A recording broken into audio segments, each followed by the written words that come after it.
तो Bohr's model में हमने उसके पॉस्टुलेट्स किए और पॉस्टुलेट्स के बाद फिर हमने उस पर रेडियस ऑफ सेल का फॉर्मूला डिराइव किया। अब हम देखें वेलोसिटी ऑफ इलेक्ट्रॉन।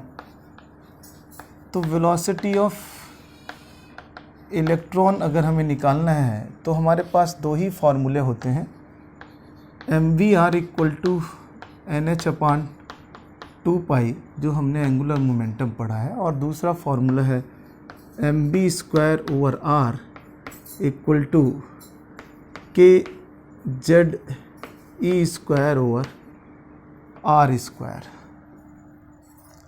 तो अगर हम देखें तो ये इक्वेशन 2 बन गया और ये इक्वेशन 1 है। तो हमारे पास 2/1 कर लें हम, तो 2/1 अगर हम करते हैं तो ये बन जाएगा mv²/r divided by mvr, this equal to kZe²/r² divided by NH/2π। तो देखिए v से ये कैंसिल आउट हो जाएगा, m से m कैंसिल आउट हो जाएगा, और इस तरह से ये बना b/r² equal to 2π kZe²/NH/r², r² से r² कैंसिल। तो आपके पास वेलोसिटी ऑफ इलेक्ट्रॉन का फॉर्मूला आ गया v इक्वल टू 2π kZe²/NH, ये आ गया। ये वेलोसिटी ऑफ इलेक्ट्रॉन का फॉर्मूला है। तो इसका मतलब हम देखें तो v inversely proportional to 1/n, मतलब कि न्यूक्लियस के नज़दीक इलेक्ट्रॉन की स्पीड फास्ट होगी, जैसे ही न्यूक्लियस से दूर जाता जाएगा इलेक्ट्रॉन की स्पीड कम होती जाएगी, उसकी वेलोसिटी कम होती जाएगी। सेम प्लैनेट्स में भी यही होता है। सन के नज़दीक जो प्लैनेट्स होते हैं उनकी स्पीड फास्ट होती है, और जितना ज़्यादा वो सन से दूर होते जाते हैं उनकी स्पीड कम होती जाती है, क्योंकि सेम टाइम में सेम एरिया कवर करना होता है। तो सेम काम यहाँ पर भी है कि अगर वो लोअर सेल में घूम रहा होता है तो उसका जो 2πr सर्कमफेरेंस है वो कम है, इसलिए वो ज़्यादा चक्कर लगा लेता है, और जैसे ही दूर जाता है तो उसका एक चक्कर जितनी देर में लगेगा उतनी देर में न्यूक्लियस के नज़दीक वाले ज़्यादा चक्कर लगाएंगे, तो उनकी स्पीड फास्ट हो जाएगी। तो सेम टाइम में सेम एरिया कवर करते हैं। जैसे प्लैनेट्स के लिए केपलर्स लॉ था, सेम वैसे ही उस वेलोसिटी ऑफ इलेक्ट्रॉन न्यूक्लियस के नज़दीक बहुत ज़्यादा होती है, दूर जाता जाएगा तो कम होता जाएगा। अब यहाँ पर देखें कि सारा कांस्टेंट है, तो वेरिएबल टर्म्स तो यहाँ पर क्या है, z है और n है, बाकी ये सब कांस्टेंट है। अगर हम सारे कांस्टेंट की वैल्यू पुट करें तो हमारे पास v का फॉर्मूला आ गया v0 इंटू z/n। तो ये v0 क्या है, v0 है velocity of electron in first orbit of hydrogen.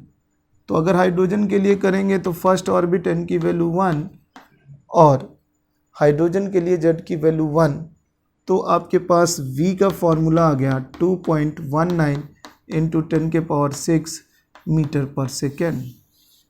ये तो इसका मतलब जो अगर पूरा फॉर्मूला हम रखें तो ये v0 की जगह में ये वैल्यू आ गई v0 2.19 इंटू 10⁶ मीटर पर सेकेंड। अगर हम सारी वैल्यू यहाँ रख दें, पाई की वैल्यू 3.14, जेड की वैल्यू तो एटॉमिक नंबर है, एन सेल नंबर है, एच की वैल्यू 6.6 10⁻34, ई की वैल्यू 1.6 10⁻19 जूल, इस तरह से के की वैल्यू 9 इंटू 10⁹।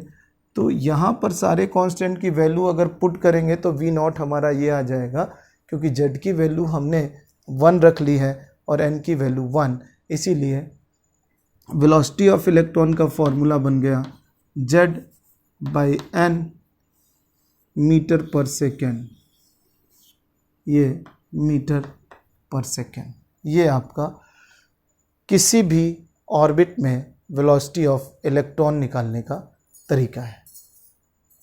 अब हम आते हैं बोर्स मॉडल का तीसरा क्वेश्चन, तीसरा न्यूमेरिकल। पहले आपसे पूछा जाता है पोस्टुलेट से रिलेटेड क्वेश्चन या फिर रेडियस ऑफ सेल, फिर वेलोसिटी ऑफ इलेक्ट्रॉन। अब सबसे इम्पोर्टेंट है एनर्जी ऑफ इलेक्ट्रॉन। तो एनर्जी ऑफ इलेक्ट्रॉन कैसे निकलेगी, ज़रा इसको समझें। तो एनर्जी ऑफ इलेक्ट्रॉन के लिए हमारे पास जो इलेक्ट्रॉन था वो मूव कर रहा है किसी भी न्यूक्लियस के अराउंड, तो उसके लिए जो सेंट्रीपिटल फोर्स मिल रहा है वो उसको फोर्स ऑफ अट्रैक्शन से मिल रहा है। तो और ये mvr = NH/2π, दो इक्वेशन है।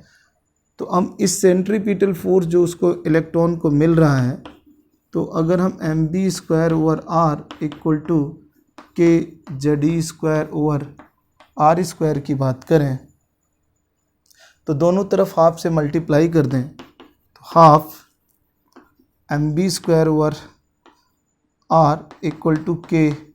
kZe²/r², तो इसका स्क्वायर से r कैंसिल, तो हाफ mv² काइनेटिक एनर्जी है। तो इस तरह से काइनेटिक एनर्जी ऑफ इलेक्ट्रॉन का फॉर्मूला हो जाएगा kZe²/2r। ये काइनेटिक एनर्जी है उस इलेक्ट्रॉन की। चलिए अब दूसरी बात, पोटेंशियल एनर्जी ऑफ इलेक्ट्रॉन अगर हम पूछें तो इसका फॉर्मूला होगा -1/4πε0 Q1 Q2/r। और हमें पता है कि Q1 तो वो इलेक्ट्रॉन है जो न्यूक्लियस के अराउंड मूव कर रहा है, और Q2 न्यूक्लियस के अंदर जो चार्ज है प्रोटॉन, तो कितने प्रोटॉन होंगे जितना उसका एटॉमिक नंबर। तो Q1 की जगह में E हो गया और Q2 की जगह में Z और E हो गया, और 1/4πε0 को K बोल सकते हैं। तो पोटेंशियल एनर्जी ऑफ इलेक्ट्रॉन जो बना वो आ गया -kZe²/r, ये पोटेंशियल एनर्जी है। तो टोटल एनर्जी ऑफ इलेक्ट्रॉन जो बनेगा वो बनेगा potential energy plus kinetic energy. तो अगर हम देखें कि पोटेंशियल एनर्जी और काइनेटिक एनर्जी तो कितनी हो जाएगी, तो पोटेंशियल एनर्जी आपके पास है ये -kZe², तो टोटल एनर्जी आपकी क्या बनेगी, दिस -kZe²/r प्लस kZe²/2r। तो 10 टोटल एनर्जी बन गई -kZe²/2r। तो इस तरह से ये तीन energy, potential energy, kinetic energy और टोटल एनर्जी। तो जब भी एनर्जी ऑफ इलेक्ट्रॉन पूछता है दैट इज़ टोटल एनर्जी, ये होता है। तो टोटल एनर्जी हमारे पास एनर्जी ऑफ इलेक्ट्रॉन होता है टोटल एनर्जी। तो कई बार अभी जेई में जो सिंपल क्वेश्चन आया हुआ है वो इसी के ऊपर आया था, रेशियो पूछा जाता है। तो अब आप ध्यान रखना, kinetic energy is to total energy अगर पूछा जाए तो आपका रेशियो बनेगा kinetic energy equal to total energy 1:-1। अगर आपको kinetic energy equal to potential energy पूछा जाए तो ये रेशियो बनेगा 1:-2, और total energy is to potential energy पूछा जाए तो 1:2 बनेगा। तो कहने का मतलब है कि रेशियो आपको किसी से भी पूछा जाए आप इस तरह से इसको निकालेंगे। तो अब हम इसको आगे बढ़ाएंगे। ये तो हमने अभी निकाला potential energy, total energy, kinetic energy. तो इस तरह से हमने देखा कि टोटल एनर्जी और पोटेंशियल एनर्जी और काइनेटिक एनर्जी में क्या रिलेशन था। तो हमारे पास जो energy of electron energy of electron जिसे हम टोटल एनर्जी बोलते हैं वो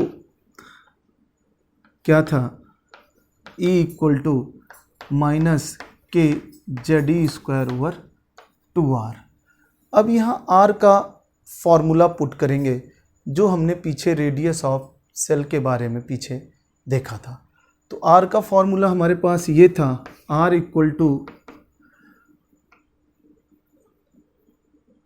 4 पाई स्क्वायर के M के ZE² अपॉन N² H²। ये फॉर्मूला था हमारा R का। तो हम यहाँ पर R का वैल्यू यहाँ पुट कर देंगे तो हमारे पास E का फॉर्मूला आ गया। E का फॉर्मूला आया हमारे पास क्या, E इक्वल टू माइनस के ZE² ओवर 2R। R का हमने वहाँ वैल्यू पुट की, वो जो फॉर्मूला है 4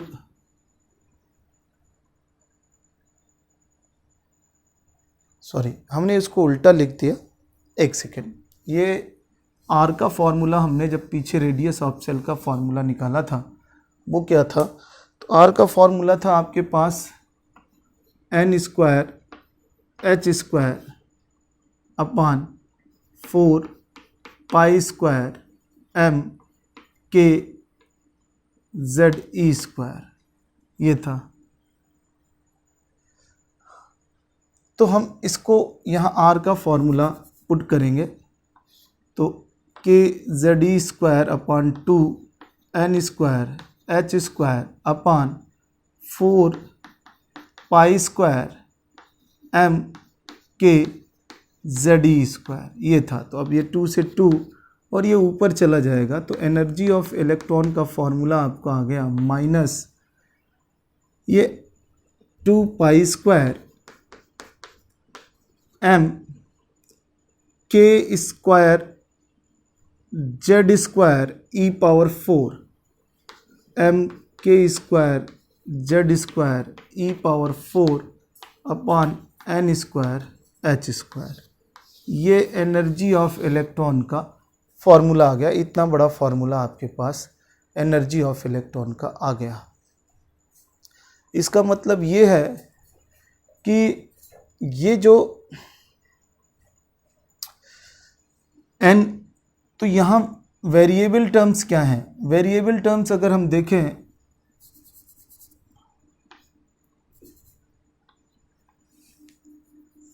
ये फॉर्मूला आया 2 pi square M के² Z² e⁴ upon N² H²।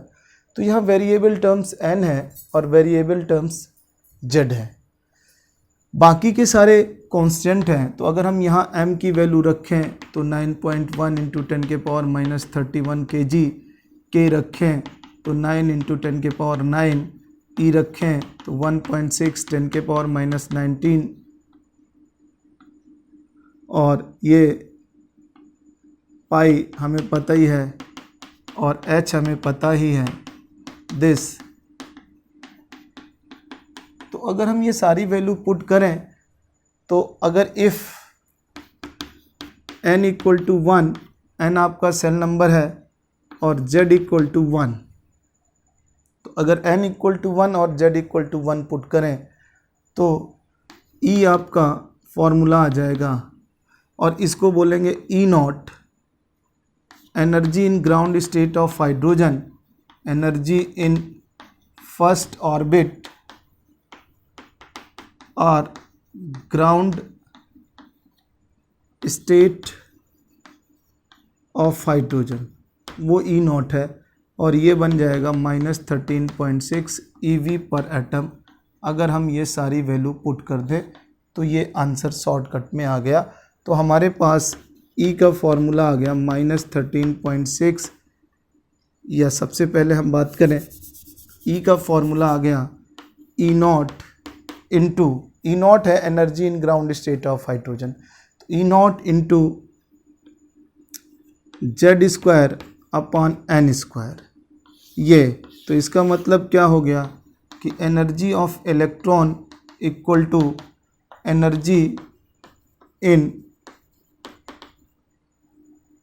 Energy of electron आपका क्या बनेगा, energy in ground state of hydrogen, जिसे आप ई नॉट से बोल रहे हैं, ground state of hydrogen into Z square upon N square.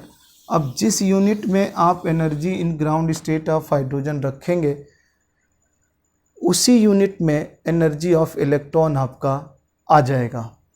ये है। तो अगर हम यहाँ पे देखें तो अब हमारे पास ई नॉट जो हमने रखा कि भाई वो माइनस ये आया ईवी पर एटम में, तो एनर्जी का फॉर्मूला आ गया -13.6 into Z square upon N square eV पर एटम। इस तरह से दूसरा फॉर्मूला हमें पता है कि 1 EV equal to 1.6 into 10⁻⁻19 joule है। तो ये सारी वैल्यू रखने पर फॉर्मूला पहले जूल में आएगा, बाद में ईवी में हम कन्वर्ट करते हैं, लेकिन ईवी वाला फॉर्मूला सिंपल होता है, इसलिए पहले हम फ्रिक्वेंटली में मोस्टली वही यूज करते हैं, लेकिन एक्चुअल में ये आता है 2.18 into 10⁻⁻18 Z square upon N square joule per atom. और अगर इसी को किलो जूल पर मोल में कन्वर्ट करें तो E equal to -1312 into Z square upon N square kilo joule per mole. इस तरह से आपके पास ग्राउंड स्टेट ऑफ हाइड्रोजन की कोई भी वैल्यू दी जाए या आप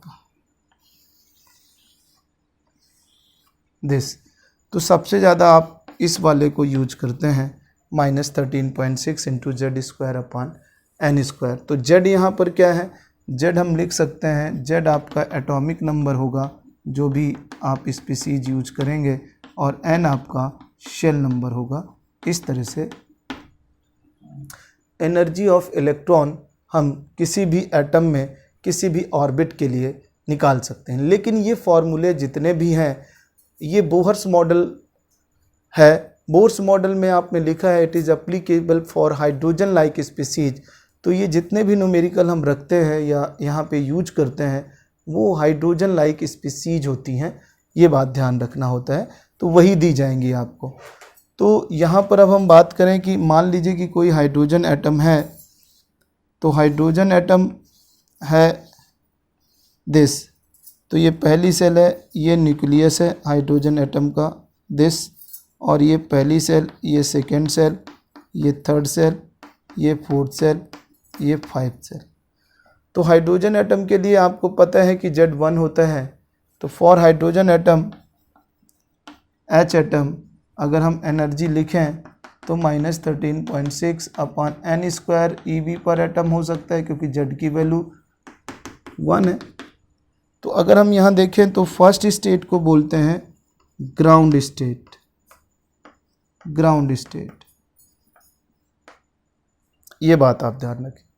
तो ग्राउंड स्टेट है तो उसकी एनर्जी हो गई -13.6 ईवी पर एटम, और ईवी पर एटम को ही जूल में अगर लिखते हैं तो ये है 2.18 इंटू 10⁻⁻18 जूल पर एटम। और अगर इसी को ही किलो जूल में रखें तो -1312 किलो जूल पर मोल। इसीलिए आपका सीधा फॉर्मूला है energy in ground state of hydrogen. अच्छा, फर्स्ट सेल को ग्राउंड स्टेट बोलते हैं, सेकेंड सेल को बोला जाता है फर्स्ट एक्साइटेड स्टेट। ये इस तरह से, तो इसकी वैल्यू बनेगी आपकी -3.4 ईवी पर एटम सेकेंड के लिए। इसी तरह थर्ड सेल के लिए बनेगी आपकी वैल्यू -1.5, फोर्थ सेल की आपकी वैल्यू बनेगी -0.85, और पाँचवीं सेल की वैल्यू बनेगी 0.55 ईवी पर एटम। इस तरह से ये हाइड्रोजन एटम के लिए हमने यहाँ पर ये सारी 5 स्टेट के लिए, यानी पहली सेल, दूसरी सेल, तीसरी, चौथी, पांचवी, इन 5 सेल के लिए हाइड्रोजन एटम में हमने आपको एनर्जी निकाल के दिखाया। तो इस तरह से ये किसी भी एटम के अंदर हम, चाहे वो हाइड्रोजन लाइक स्पीसीज में हीलियम प्लस हो, लिथियम +2 हो, बेरिलियम +3 हो, इवन हाइड्रोजन जो सबसे ज़्यादा यूज होता है, हम इन फार्मूले से एनर्जी निकाल सकते हैं। और यहाँ पर एक बात समझ लीजिए कि निगेटिव साइन ऑफ एनर्जी क्या है, क्यों है? तो निगेटिव साइन ऑफ एनर्जी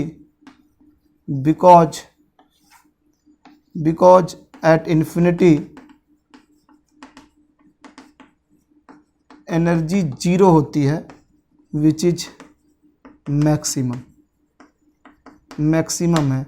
इसलिए बाकी एनर्जी जो होगी, अगर इन्फिनिटी की एनर्जी 0 है तो बाकी जितनी भी एनर्जी होंगी वो सब 0 से कम निगेटिव होंगी। अगर हम बात करें n सेल के लिए, तो n सेल को बोला जा सकता है n-1 एक्साइटेड स्टेट। तो कई बार आपको एक्साइटेड स्टेट दिया जाए तो समझ लीजिए कि जो n सेल है, अगर हम उसको एक्साइटेड स्टेट के टर्म्स में रिप्रेजेंट करें तो उसको n-1 एक्साइटेड स्टेट बोलते हैं। इस तरह से first excited state, second excited state, third excited state, fourth excited state, किसी भी एक्साइटेड स्टेट में एनर्जी आपसे पूछा जाए तो हम इन फार्मूले के हेल्प से एनर्जी निकालते हैं हाइड्रोजन एटम में और हाइड्रोजन लाइक स्पीसीज के अंदर।